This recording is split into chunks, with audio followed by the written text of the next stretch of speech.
Hello everyone. Today's session is about utterance length. Utterance length is the third factor to measure fluency. Let me recap my previous video on the factors of measuring fluency. Factor number 1 is avoiding your native language translations to English. Factor number 2 is speech rate. I believe you have got an idea from my previous video. Factor number 3 is utterance length. Before we talk about utterance length, let us have some understanding on what exactly is utterance.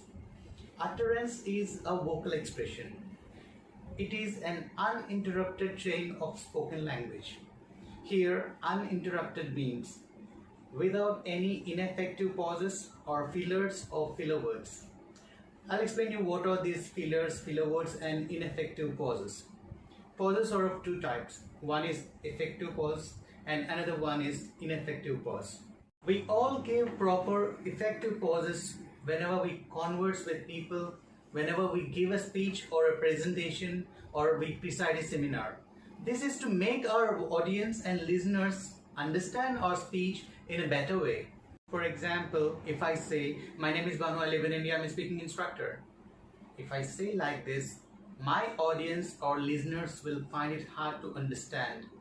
If I give proper pauses on proper intervals, then my expression will be like, my name is Banu, I live in India, and I'm a speaking instructor.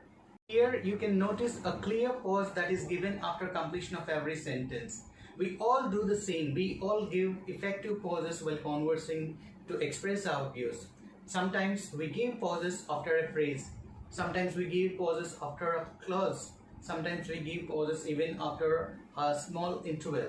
So this is a good kind of practicing language. If the same pause is given unevenly or inappropriately for a long time, then it is called as ineffective pause.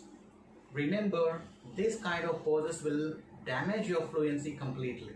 For example, while conversing, if you suddenly forget a word, or you hesitate to express a word, or you partially repeat a word, then your speech continuity breaks and turns into a sudden silence. This kind of situation will leave your audience or listeners in a dilemma or with no clue about what you are trying to say. Some people try to fill their ineffective pauses with unvoiced sounds called and so on. Even these unvoiced sounds breaks your speech continuity, and we call them as fillers. So fillers are unvoiced sounds that are used to replace an ineffective pause.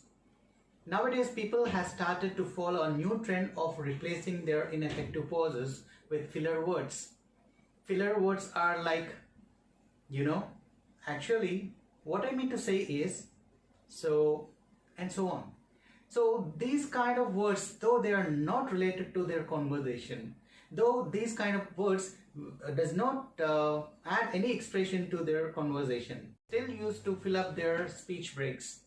So fillers, filler words and ineffective pauses are called as speech defluencies. I repeat, fillers, filler words and ineffective pauses are called as speech defluencies. Now the question is, how does utterance length measures fluency? Utterance length measures the language produced between defluencies. That means if defluencies does not occur in your speech, then your speech is fluent. Thank you.